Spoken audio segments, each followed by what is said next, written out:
Efesios, capítulo 1. Hoy nos toca el capítulo 2. Pero quería rebobinar algo sobre unos versículos con que termina el capítulo 1. Es un versículo muy profundo que daría para varias predicaciones, ¿no?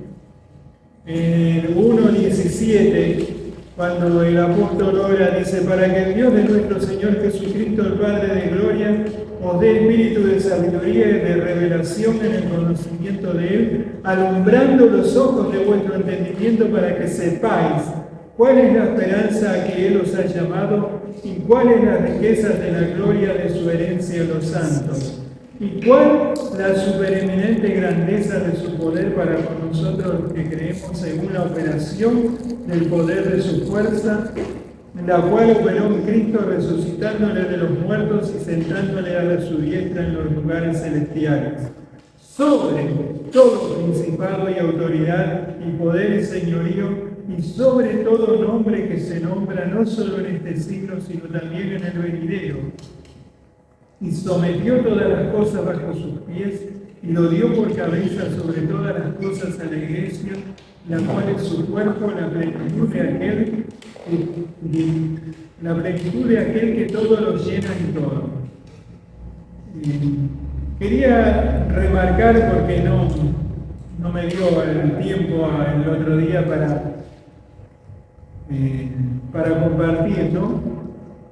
Esta última parte dice que sometió todas las cosas bajo sus pies y lo dio por cabeza sobre todas las cosas a la Iglesia. Y nosotros podemos decir, ¿quién es la cabeza nuestra? De pronto los católicos dicen la cabeza de ellos es el Papa. Los musulmanes, la cabeza de ellos es Mahoma, Alá. Pero los budistas, la cabeza de ellos es Buda. Pero la cabeza está en los cielos, es Jesús, el Jesús resucitado. Porque hoy día muchos, más ahora en las Pascuas y todo esto, miran al Jesús crucificado, pero muy pocos ven al Jesús resucitado. Y esa es la cabeza, ese es ¿quién está sentado en el trono? Él es el que está sobre nosotros. Porque muchas veces, él empieza a decir, ¿y ustedes? Porque nosotros, cuando conversa con un católico, ustedes tienen el Papa, ¿no? Nosotros tenemos a Jesús sentado a la diestra del Padre. Él es la cabeza, Él es el que está por encima nuestro. Vamos a comenzar con el capítulo 2. Empezando con el versículo 1, dice: y Él os dio vida a vosotros cuando estabais muertos en delitos y pecados. Una realidad. Nosotros estábamos antes de Cristo y después de Cristo. Tenemos dos realidades. Cada uno de nosotros sabemos cómo éramos antes de Cristo y cómo cambió nuestras vidas después de Cristo. Después de la cruz, antes de la cruz y después de la cruz. Dice: Él os dio vida a vosotros cuando estabais muertos en delitos y pecados. Nosotros estábamos ajenos totalmente, pero por su misericordia, Él nos dio vida. Él. Así como cuando Él sopló sobre Adán y Adán se convirtió en un ser viviente, porque era un cuerpo, pero no tenía vida. Así éramos nosotros, no teníamos vida espiritual, la vida de Cristo. Y hay muchos muertos que están caminando allí afuera.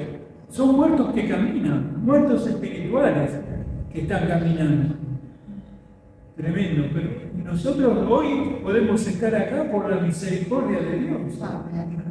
Por eso dice en Juan, capítulo 1, versículo 12 y 13: mas a todos los que le recibieron, a los que creen en su nombre, les dio potestad de ser hechos hijos de Dios, los cuales no son engendrados de sangre, ni de voluntad de carne, ni de voluntad de varón, sino de Dios. Amén. Hemos sido engendrados en Él.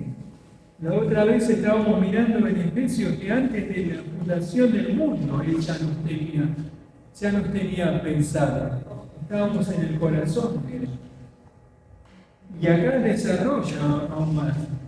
Y fíjese el versículo 2. El versículo 2 nos da un reflejo de lo que éramos nosotros antes de Cristo. Dice, los cuales anduvisteis en otro tiempo siguiendo la corriente de este mundo, conforme al príncipe de la potestad del aire, el espíritu que ahora opera en los hijos de desobediencia, entre los cuales también todos nosotros vivimos en otros tiempos en los deseos de nuestra carne, haciendo la voluntad de la carne y de los pensamientos, y éramos por naturaleza hijos de ira, lo mismo que los demás. Y acá veo varias cosas. Sí, anduvisteis en otro tiempo siguiendo la corriente de este mundo. Hay una corriente que arrastra al pecado. Hay una corriente y lo vemos en este tiempo con más fuerza. Yo lo veo como si fuera, ¿vieron? Cuando uno mira el río donde están las cataratas y cuando va llegando a la catarata que cobra fuerza, así es una corriente de maldad que hay desatada. Y nosotros estábamos ahí, en esa corriente, siendo arrastrados a ese abismo. Pero por la misericordia de Dios es como que Él extendió la mano y nos sacó de eso. Es la misericordia, dice, siguiendo la corriente de este mundo, conforme al príncipe de la potestad del aire, el espíritu que ahora opera en los hijos de desobediencia.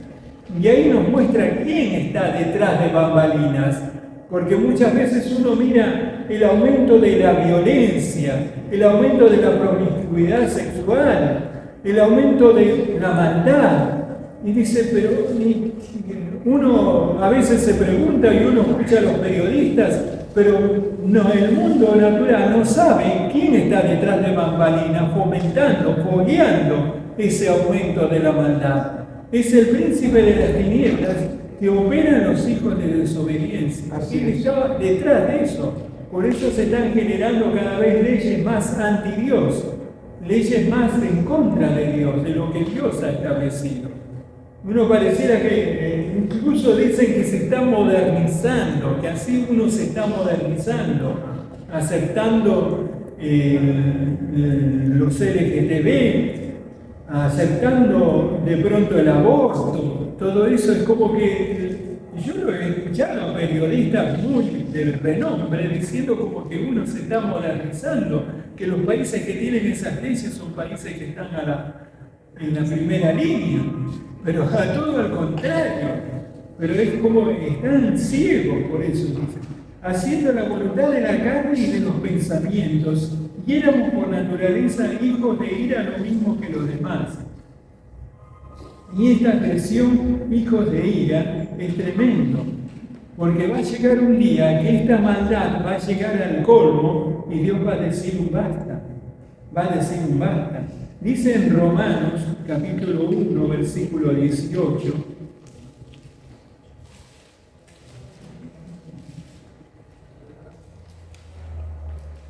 fíjense cómo Dios ve las cosas. Dice, porque la ira de Dios se revela desde el cielo contra toda impiedad e injusticia de los hombres que detienen con injusticia la verdad. Va a llegar un momento que esa ira se va a desatar sobre la humanidad. Y lo vemos en Apocalipsis, capítulo 15, versículo 1 y 7. Miren qué tremendo, porque está preparado para ser soldado. Vi en el cielo otra señal grande y admirable, 7 ángeles que tenían las 7 plagas postreras, porque en ellas se consumaba la ira de Dios. Miren qué tremendo. Y el versículo 7 dice, uno de los 4 seres vivientes dio a los 7 ángeles 7 copas de oro llenas de la ira de Dios que vive por los siglos de los siglos. Dios mío, cuando eso se derrame sobre la tierra va a ser tremendo, tremendo. Por eso estamos en los tiempos de la gracia en este momento. Y es tiempo de aprovecharlo y para que otros puedan entrar. porque cuando se derrame la ira de Dios va a ser tremendo. Y ya no hay vuelta, retorno.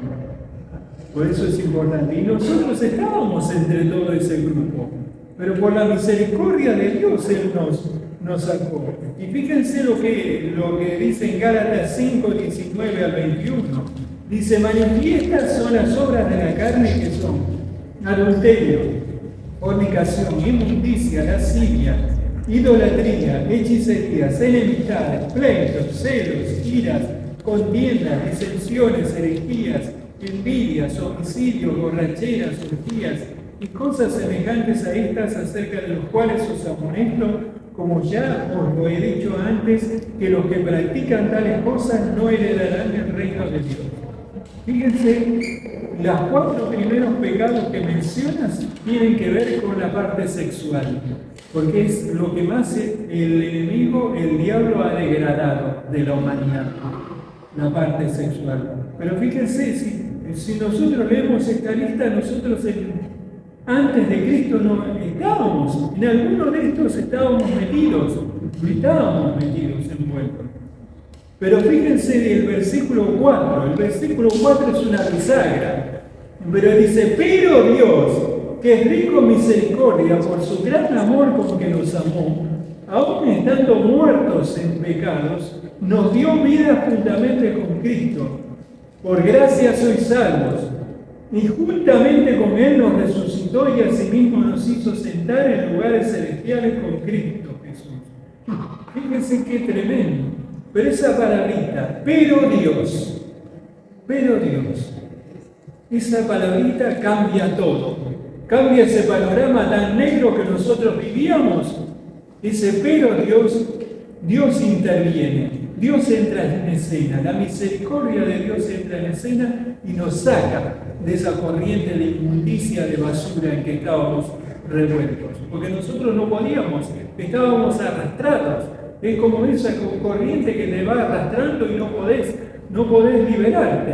Solamente Él nos tiende en la mano y nos saca, pero fíjense que nos saca, nos dio vida juntamente con Cristo, y juntamente con Él nos resucitó y nos hizo sentar en lugares celestiales con Cristo. ¡Qué tremenda obra de misericordia! Que nos saca de allá abajo y nos lleva allá a los cielos, sentados con Cristo. Es algo tremendo que todavía no lo llegamos a procesar. La gloria que es la misericordia tan grande. Fíjense, hay un versículo que habla y que nosotros muchas veces lo usamos para testificar, que centraliza esto, el Juan 3:16. ¿Quién lo puede decir? Porque de tal manera amó Dios al mundo que ha dado a su Hijo unigénito, para que todo aquel que Él crea no se pierda, no tenga vida eterna. En ese versículo está resumido el Evangelio, Juan 3:16. De tal manera fue el amor de Dios simplemente, no era porque nosotros lo merecíamos. Fíjense, y miraba una vida, no sé si ustedes han escuchado alguna vez ese himno Sublime Gracia. Ese Sublime Gracia se canta por innumerables lados. Hasta se ha cantado en los funerales, se ha cantado cuando asume algún presidente de Estados Unidos. Es un himno reconocido. Pero ¿saben quién lo escribió? Una persona que se llama John Newton. Ese hombre, cuando era chico, dice que su mamá lo crió y le enseñó los principios de la Biblia. Pero después su mamá murió de tuberculosis cuando él era muy chico. Y el padre era marino mercante, y como él era muy rebelde, entonces lo llevó con él a los barcos. Y al final él se vio envuelto en ese negocio de los barcos y comenzó a traficar esclavos. Era un traficante de esclavos, y siendo un traficante de esclavos hacía cualquier fechoría con los esclavos. Tremendo. Hasta que un día, dice que un día estando en alta mar se le desató una tormenta tremenda que parecía que el barco ya se iba, y entonces él ahí clamó, se acordó del Dios que le había hablado a la mamá, y clamó a Dios, y pudieron llegar al puerto, y a partir de él de ese momento él empezó a cambiar su vida. Tardó, no fue de la noche a la mañana, pero después encontró a alguien que le enseñó sobre el camino de Dios.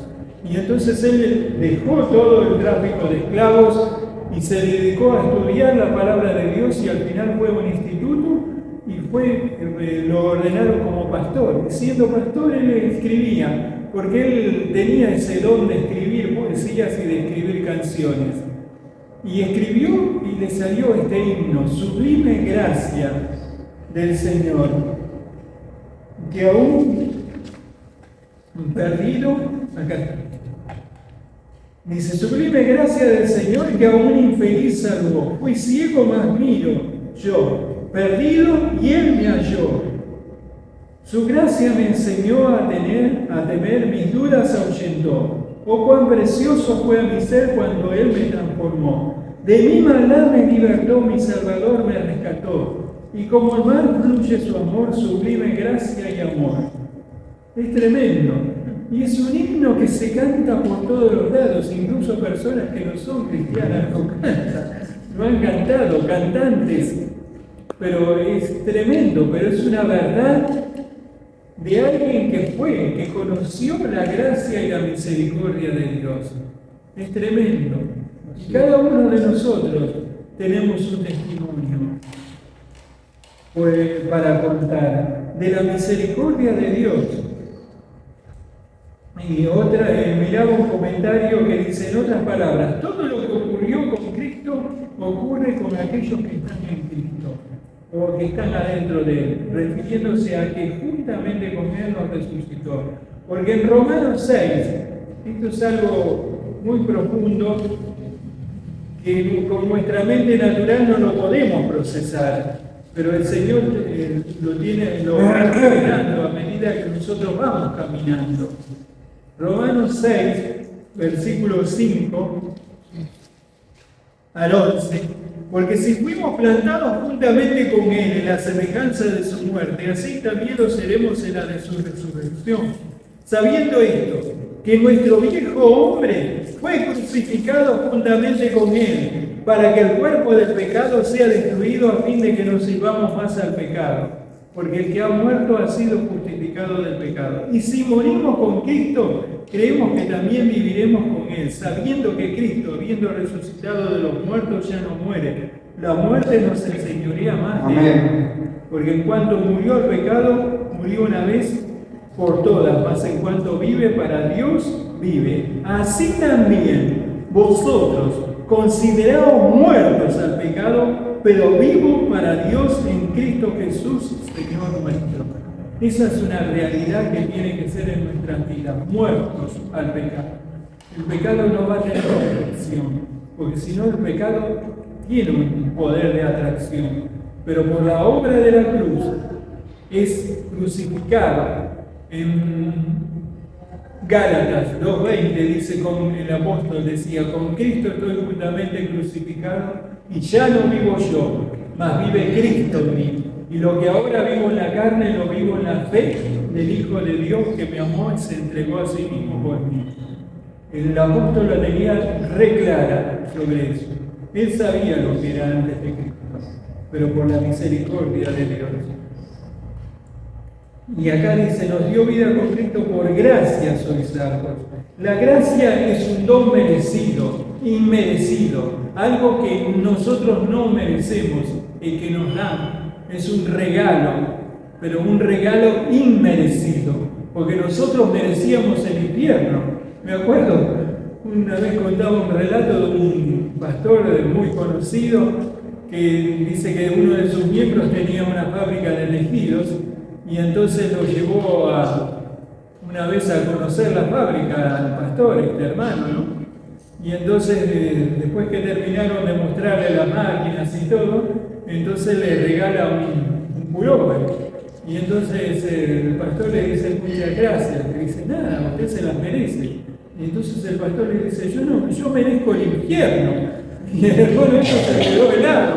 Sí, yo merezco el infierno, es nada más por la misericordia de Dios que soy lo que soy.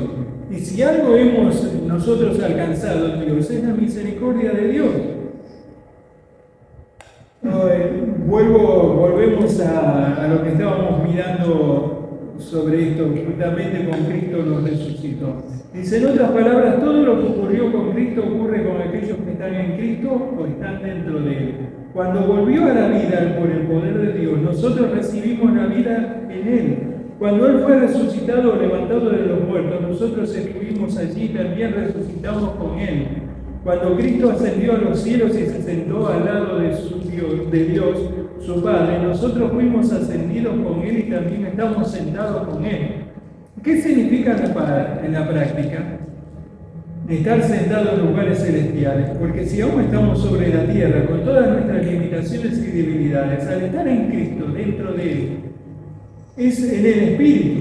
Formamos parte de su gobierno y autoridad sobre todas las cosas creadas, visibles e invisibles. Por eso las oraciones del que está en Cristo son tan poderosas y efectivas, porque no dependen del que ora, sino del lugar desde donde ora. Hace su oración en Cristo al Padre que está sentado al lado de Él. Su oración no se dirige a un Dios que está lejos en algún lugar del universo, sino a su mismo Padre que está sentado al lado y que lo escucha atentamente. Es tremendo esta verdad. Que el Señor nos ayude para que sea revelada en nuestras vidas, de la posición que nosotros tenemos como hijos de Dios. De pronto, habiendo sido sacados y rescatados. Colosenses capítulo 1, versículo 12 al 14. Lo vuelve a decir, pero de otra manera. Dice, con gozo dando gracias al Padre que nos hizo aptos para participar de la herencia de los santos en luz, el cual nos ha librado de la potestad de las tinieblas y trasladado al reino de su amado Hijo, en quien tenemos redención por su sangre, el perdón de pecados. Porque nosotros, fíjense, en el versículo anterior habíamos leído que estábamos bajo la potestad del príncipe de las tinieblas, el que está obrando. Porque tenemos que, lo que el mundo no desconoce totalmente, que está el cielo que nosotros vemos, el primer cielo, hay un segundo cielo donde está el diablo con todas sus potestades, y está el tercer cielo donde está Dios con sus ángeles. Y el diablo está gobernando desde ese lugar, pero Dios nos libró, nos rescató, nos sacó de la potestad, estábamos bajo el gobierno de Satanás y nos trasladó al reino. Es una operación de rescate la máxima que Dios hizo. El versículo 7 dice, para mostrar en los siglos venideros las abundantes riquezas de su gracia en su bondad para con nosotros en Cristo Jesús. Habíamos mirado en el capítulo 1 que Dios abriera los ojos de nuestro entendimiento para conocer cuáles son las riquezas que tenemos de su herencia los santos.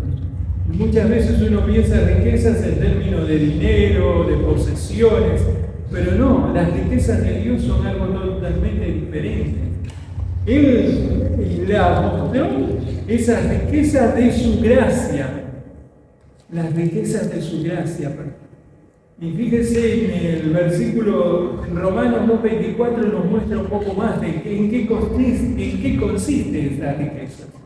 Romanos 2:4 dice, o menosprecian la riqueza de su benignidad, paciencia y longanimidad, ignorando que su benignidad te guía al arrepentimiento.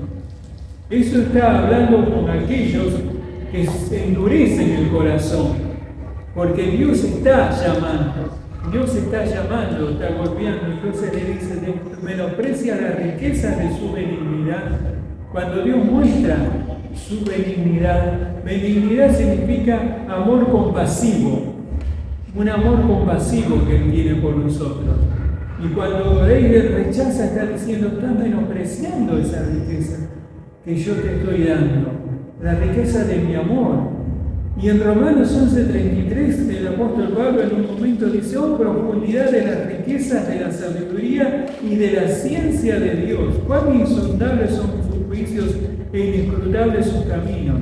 Porque el apóstol Pablo pudo entrever que es tan grande tan grande la soberanía de Dios, la soberanía de Dios sobre todas las cosas, que no podemos llegar a entenderlo, y los juicios de Dios, porque muchas veces uno ve y pareciera que la maldad, aquellos que hacen mal, pareciera que la pasan, pero llega un momento que llega, pero es la misericordia la que todavía los deja por un tiempo, pero hasta que llega un momento que llega el juicio también.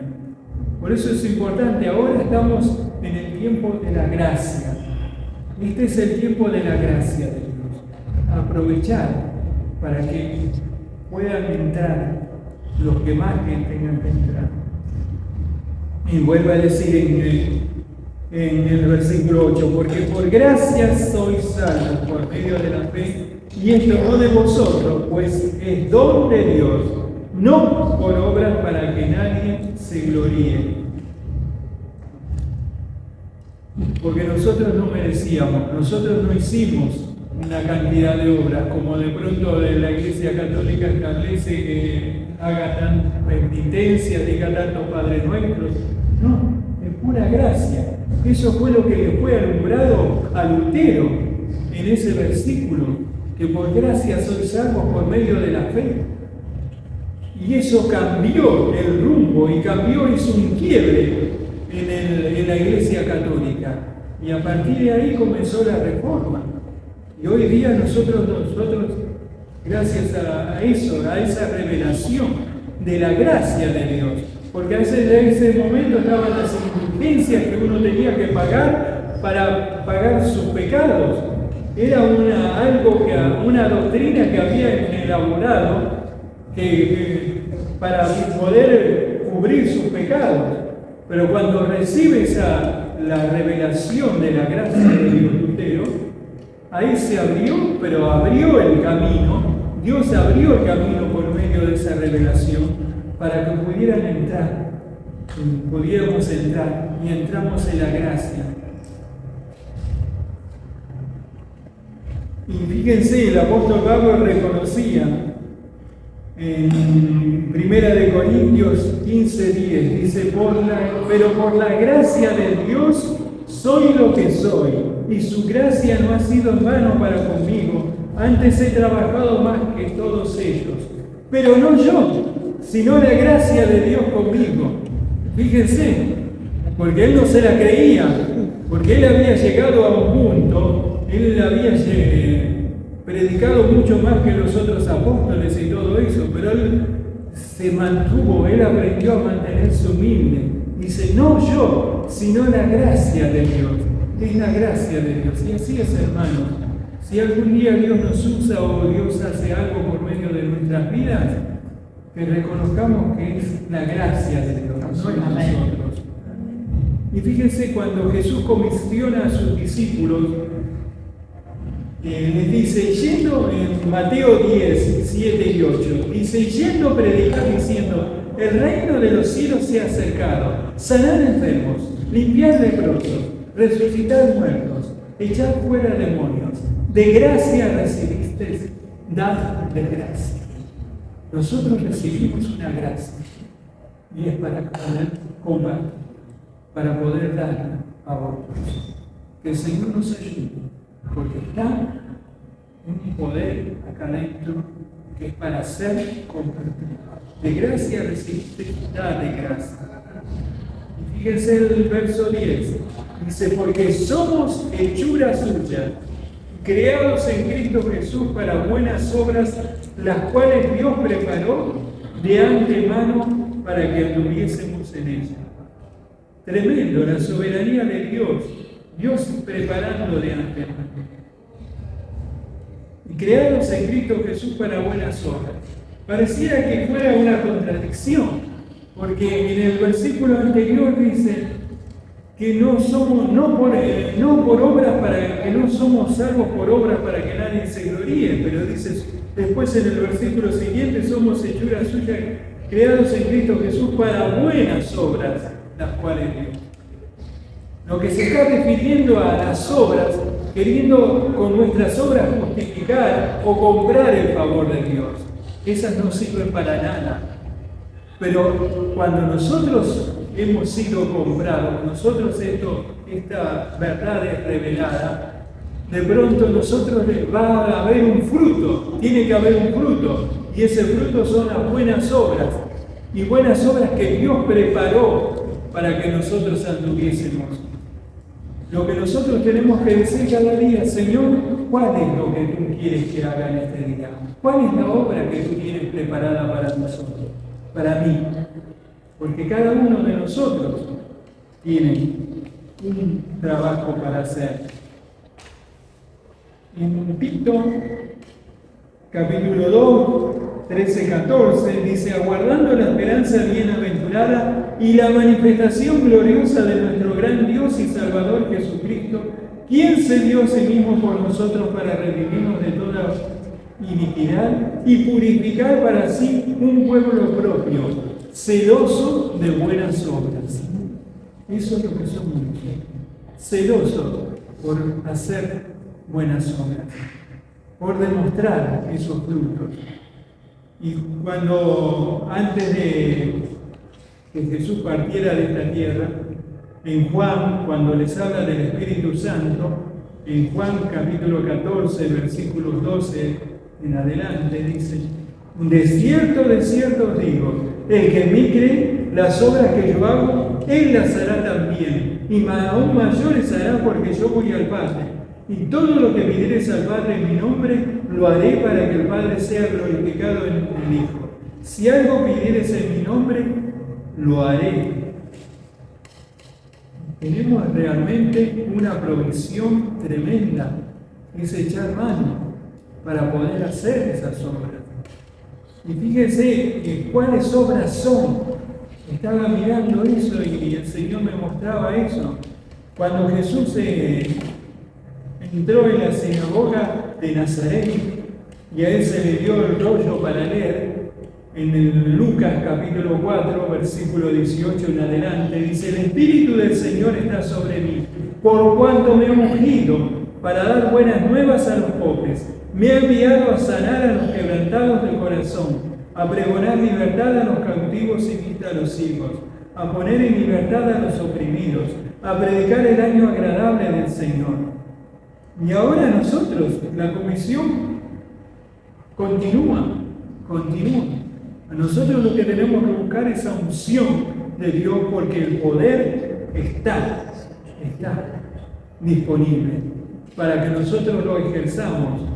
Fíjense el apóstol Pablo, acá se cumple cosas mayores. En Hechos 19, 11, 12 dice: hacía Dios milagros extraordinarios por mano de Pablo, de tal manera que aún se llevaban a los enfermos los paños o delantales de su cuerpo, y las enfermedades se iban de ellos y los espíritus malos salían.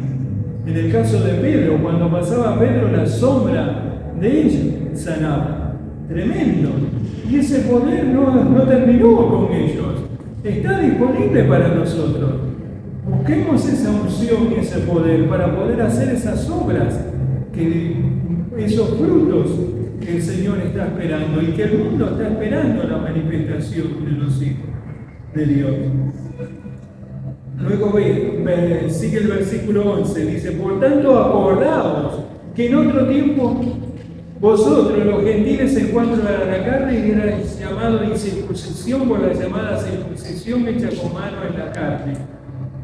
En aquel tiempo estabais sin Cristo, alejados de la ciudadanía de Israel, ajenos a los pactos de la promesa, sin esperanza y sin Dios en el mundo. Y es cierto, porque nosotros ignoramos, para nosotros estaban los judíos y estábamos nosotros los que no éramos judíos, nada más. Pero no entendíamos nada. Pero nosotros, cuando fuimos injertados en Cristo, somos participantes de esa bendición. Fíjense en Génesis capítulo 22, 17, 18. La bendición que Dios le dio a Abraham es una bendición que Dios alcanzó a nosotros por medio de Jesucristo. Dice: bendiciéndote bendeciré, y multiplicando multiplicaré tu simiente como las estrellas del cielo y como la arena que está a la orilla del mar, y tu simiente poseerá las puertas de tus enemigos. En tu simiente serán benditas todas las naciones de la tierra, por cuanto obedeciste mi voz. Y hoy somos bendecidos nosotros porque Jesús nos injertó en la familia de Dios, por la misericordia de Dios, porque nosotros éramos ajenos a este pacto que Dios había hecho con Abraham, a esta promesa. Y vuelve a decir en el versículo 13, pero ahora en Cristo Jesús, vosotros que en otro tiempo estabais lejos, habéis sido hechos cercanos por la sangre de Cristo, porque Él es nuestra paz, que de ambos pueblos hizo uno, derribando la pared intermedia de separación, aboliendo en su carne las enemistades, la ley de los mandamientos expresados en ordenanzas, para crear en sí mismo de los dos un solo y nuevo hombre, haciendo la paz, y mediante la cruz reconciliar con Dios a ambos en un solo cuerpo, matando en ella las enemistades. Y vino y anunció las buenas nuevas de paz a vosotros que estabais lejos y a los que estaban cerca, porque por medio de Él los unos y los otros tenemos entrada por un mismo Espíritu al Padre.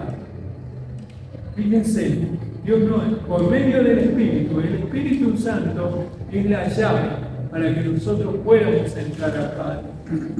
Vendría a ser la clave.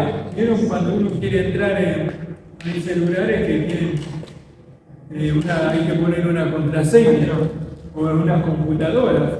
Bueno, en este caso, para entrar al Padre es por medio del Espíritu Santo. Él nos da la clave. Así que en el versículo 19 dice, así que ya no sois extranjeros ni advenedizos, sino conciudadanos de los santos, miembros de la familia de Dios. Cristo nos dio una nueva ciudadanía. Somos ciudadanos del cielo, hermano.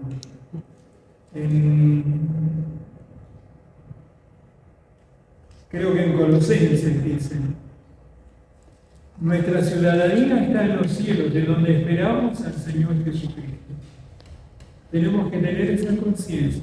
Somos ciudadanos del cielo. Tenemos un DNI, tenemos que dice que nosotros somos ciudadanos argentinos. Pero más allá de eso, en nuestros corazones, hoy hemos sido comprados y somos ciudadanos. Tenemos una ciudadanía allí arriba de los cielos. Edificado sobre el fundamento de los apóstoles y profetas, siendo la principal piedra del ángulo Jesucristo mismo, en quien todo el edificio bien coordinado va creciendo para ser un templo santo en el Señor, en quien vosotros también sois juntamente hoy edificados para morada de Dios en el Espíritu. En Cristo. Cristo es el fundamento. Amén. Es la cabeza, pero a su vez es el fundamento de nuestra iglesia. Cristo. Y hay un comentario, terminó como un comentario que dice, la iglesia es un edificio ajustado con la piedra angular, siendo la principal piedra del ángulo Jesucristo mismo, y quien todo el edificio bien coordinado, o que está bien ajustado. Dice, ¿qué es la piedra del ángulo? La piedra angular se une entre sí dos partes y afirma y sostiene el edificio. La piedra angular. Pero a su vez, dice que se entiende por piedra angular la que se pone por encima de la puerta del templo, o sea, la última piedra. En esta explicación, Cristo no es solamente el que levanta el nuevo templo de Dios, sino también el que lo corona o completa.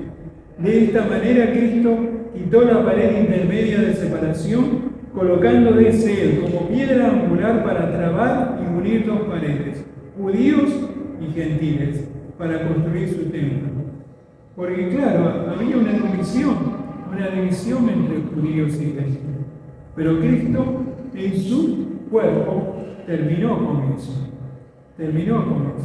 Aunque todavía a los judíos no le cayó la ficha. No veremos que el Señor les dé la revelación, ¿no? Y otra de las cosas que dice, la iglesia es un edificio que crece siempre.